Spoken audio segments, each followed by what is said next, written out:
even though I dislike some of the things that they do, which I perceive as stupid sometimes. But Like what? they do a lot of stupid things, and it seems like they do the stupid things just to push the plot forward, pretty much. And one of the stupid things was, what's that girl's name? Vale. She used this machine that Dr. Prim, the giant man. Oh yeah. He had this machine that he didn't want to use. He was going to try to bring his wife back to life because she died. I guess. When did she die? Secret Invasion, I think. She died in one of the major events. The Wasp. Yeah. So she died, and he was she didn't die. She got put into an alternate dimension. I can bring her back, and he was going to try to, but he didn't act on it because he didn't know if he wanted to do all that. He didn't think he was ready. So Vale, she thinks that by using the machine to bring back his wife, she will get in the good graces of, Dr. Prim. And I was like, really? Like, you just sat there and watched him, not do it. He was like, nope, not ready to do it. She was just like, he's ready. And she just turned on the machine. And I was like, come on, really? It just seems so stupid. There's a lot of things like the kids snuck behind the Avengers back. And then they went to go check this computer and look into their files. And it just seemed like they were just doing all this backhanded stuff. But they did a lot of stupid things in the comic book. But I still enjoy the comic. And their tie-in pretty much was them fighting on the front lines and dealing with the fear and fighting these bad guys on the front line and then really killing some Nazis and, by accident or getting enraged and killing them, having to deal with their own personal fears about getting killed and stuff like that. So that was pretty cool. And then after that, they had a big moment when they had to fight the new powered-up Exorbitant Man of Titania by themselves in the Dr. Pym's universe. I don't know where he's at. He got some kind of universe, some small universe that they live in. And Titania and Exorbitant Man got there and they broke all the portals out of there, so they were pretty much trapped with them. And they're a bunch of kids with superpowers, but they're fighting against gods pretty much. And they couldn't really do anything to them, so you kind of get to see them dealing with it and get their ass whooped and try to figure out a way that they can stop it.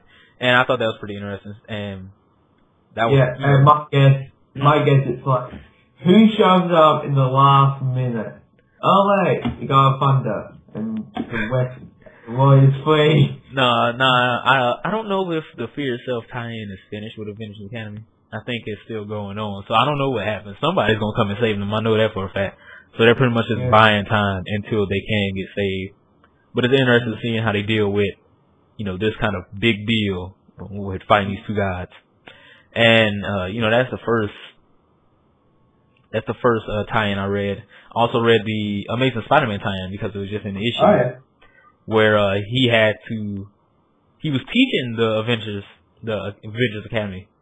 He was teaching them, and then he had to deal with what's that guy's name? Dr. Fear. It's something stupid. Doctor Strange? No. That's Batman. No. Doctor Strange is a good guy. It's a villain. And he calls Fear. I can't remember what his name is. Somebody will correct me when I post it on YouTube, most likely. I can't remember his name, but he was able to manipulate Fear. And then that was kind of like the Fear itself, prelude pretty much.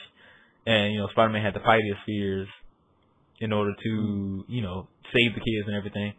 And then the Fear Itself tie-in dealt with Spider-Man in the early first 2 days, dealing with different little events in New York that he had to stop while dealing with the fear. And then what was cool about the Fear Itself tie-in with Spider-Man was that they kind of showed these little events of just average day, normal people dealing with the fear.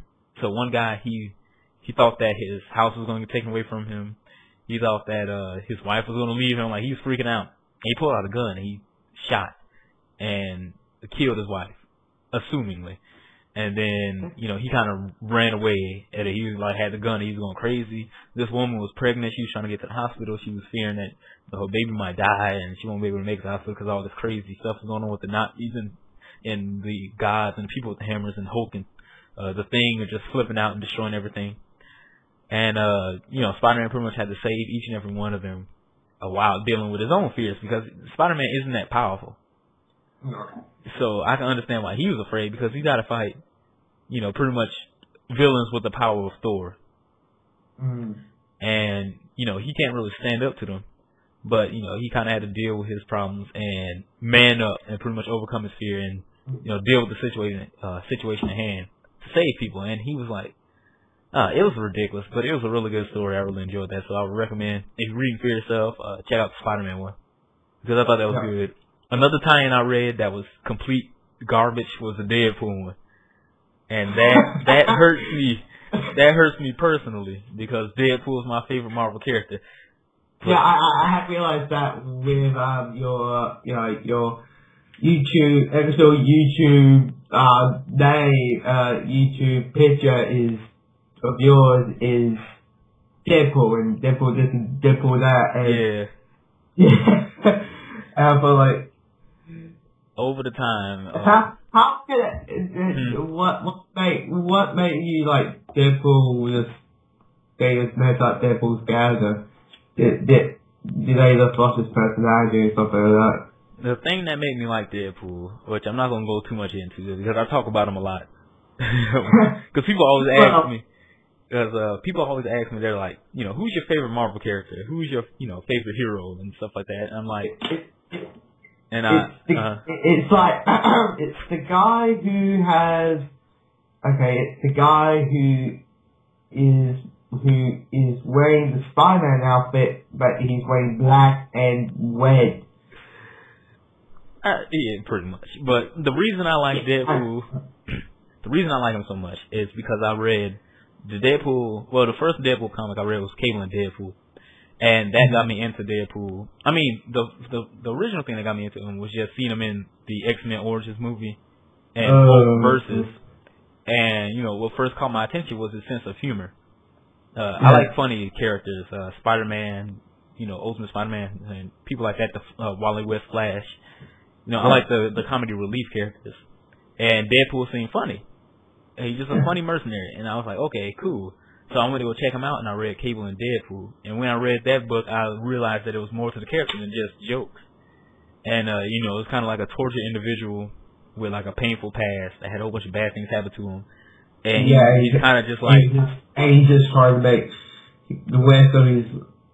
Well, let's say the rest of his forever life just trying to find the bright side of things, or it's like just annoying people and just like it's kind of like say, Logan, can I just borrow your hair for the way I can try to slice his neck off, just kind of that.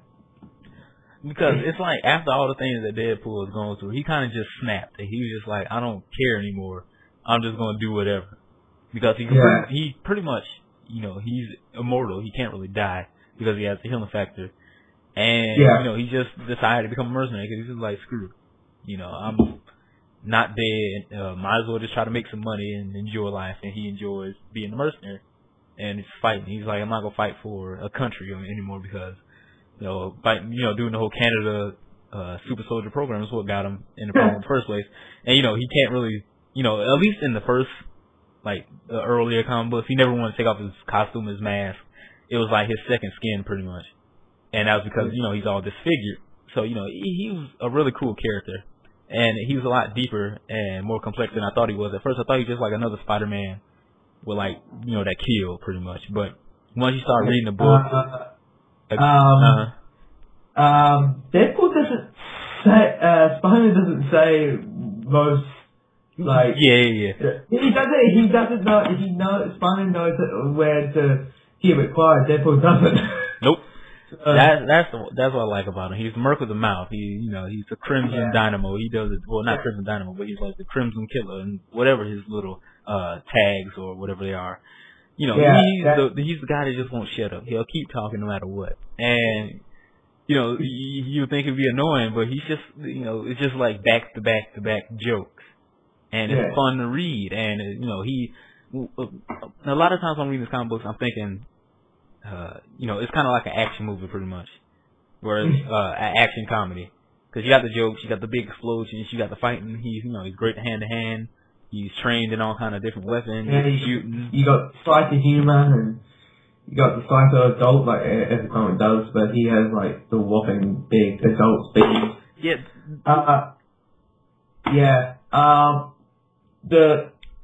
For me, the first ever dose of Deadpool was me playing the Marvel Ultimate Alliance. Oh, yeah. And then me watching X-Men Origins. That was brilliant, but still poorly. I mean, the film was poorly done. So, and then I just want to do some research on this character Deadpool, and it was okay. He had cancer. He entered the Weapons Expo, if I get it this right, and he cannot die now. And he just couldn't shut up. And then I read the storyline called X marks the spot when Deadpool joins the X-Men. Oh, which storyline was that? X marks the spot. I'm trying to remember. He joins the X-Men on multiple occasions. I know he joined them in Cable and Deadpool. And he was wearing a Marvel Girl costume. And then he got his own costume. It's the one where he wears like the yellow and blue one. Yeah. I think I know what you're talking about. I've read it. It's just been a while. Yeah, I thought it was mediocre, but I just thought the writing for him was just spot on. So every time that I see Deadpool, playing as Deadpool, I just enjoy seeing this guy. Even Hulk versus, I really enjoy Deadpool in that. So I totally agree. Deadpool is a pretty hell good character over the other most popular ones. I think he doesn't get his sign much, and I wish that, I hope that the Deadpool spin-off movie comes soon, because that would I just want that to happen, and see what big Deadpool joking.